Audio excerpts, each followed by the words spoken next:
students participated in a soccer tournament this weekend.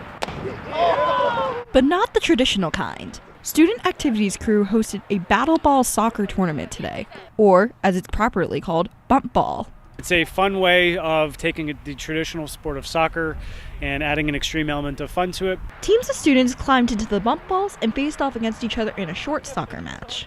Victoria Valdez, one of the competitors, talks about the experience of being inside the bump ball. Well, they're really big, and you think oh, there's a lot of air, I'll be safe, but no, I hit my head a lot of times. I went down a lot, I rolled around, but it's fun. The impact makes it fun. The winners of each match were given a $100 cash prize. Tord Howie talks about why he participated in the event and why he thinks other students would too. We just really like bubble soccer. We've seen stuff online about it, and it seemed cool. We've never done it before, so we thought it was pretty cool that Marywood did that. I think it's good to because you meet new students and stuff, and it's part of the small school feel that I think is pretty cool about Marywood that we have. For TVM News, I'm Bethany Wade.